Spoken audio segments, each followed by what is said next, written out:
প্রিয় মুসল্লি ভাইয়েরা, আমি আপনাদের সামনে একটি সিক্রেট ওপেন করছি।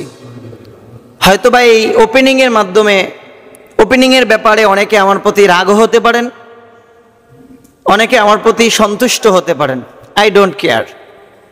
প্রিয় ভাইয়েরা আমার, গণ অভ্যুত্থানের পরে আজ অবধি আমরা শুনতে পেরেছি যে প্রত্যেকটা ইউনিয়নে জনগণের জন্য, ইউনিয়নের জন্য রাষ্ট্রীয় কিছু বাজেট আসছে।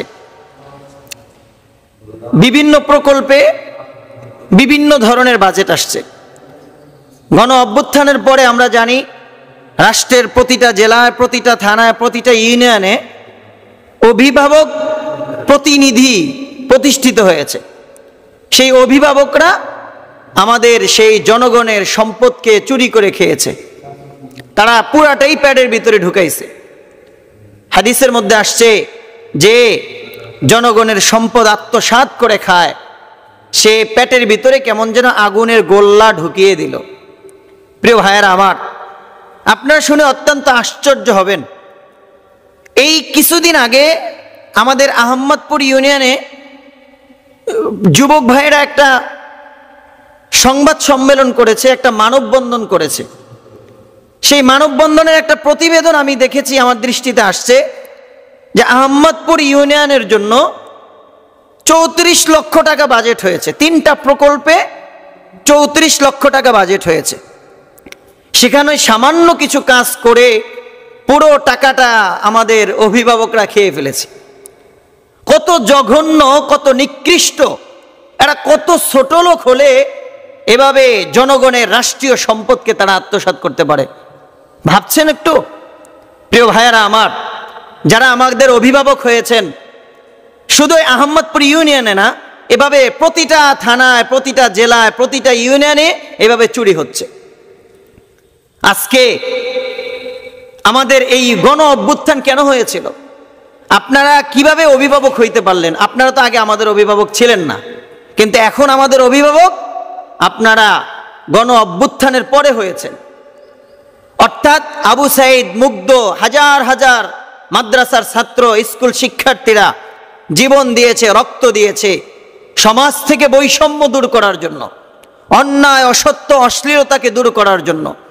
এভাবে আমাদের সমাজ থেকে চুরি, গুম, খুন দূর করার জন্য তারা রক্ত দিয়েছে। আমার দেশের হাজারো মা তাদের সন্তানকে শহীদ হওয়ার জন্য রাজপথে নামিয়ে দিয়েছিল। আমার ওই হাজারো মায়ের চোখের পানি এখনো মুছে নাই। আমার দেশের রাজপথ থেকে এখনো শহীদের রক্ত মুছে যায় নাই। আজ সেই শহীদের রক্তের উপরে দাঁড়িয়ে আপনারা অভিভাবকের দায়িত্ব পালনের নামে আমাদের জনগণের সম্পদ, রাষ্ট্রীয় সম্পদকে আপনারা চুরি করে খাচ্ছেন। এর চেয়ে ভিখারি আর কেউ হতে পারে না, বলেন ঠিক কিনা? প্রিয় ভাইয়েরা আমার, এবার আপনারা ভাবতে হবে, আপনারা হুঁশিয়ার হতে হবে। যদি একটা ইউনিয়নে 34 লক্ষ টাকা চুরি হতে পারে, প্রতিটা ইউনিয়নে কত লক্ষ টাকা করে চুরি হয়েছে।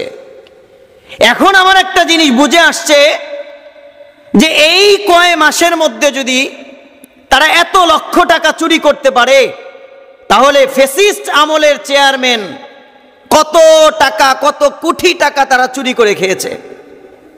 এখন বুঝে আসতেছে যে কেন একটা চেয়ারম্যান কোটি কোটি টাকা করে, কোটি কোটি টাকা খরচ করে চেয়ারম্যান হওয়ার চেষ্টা করে।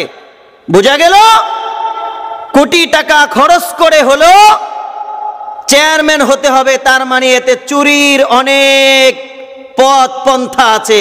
চুরি করে অনেক লাভবান হওয়া যায়, চুরি করে অনেক লাভবান হওয়া যায়, জনগণের সম্পদ আত্মসাৎ করা যায়। এজন্যই তারা এত কোটি কোটি টাকা খরচ করে চেয়ারম্যান হয়, বলেন ঠিক কিনা?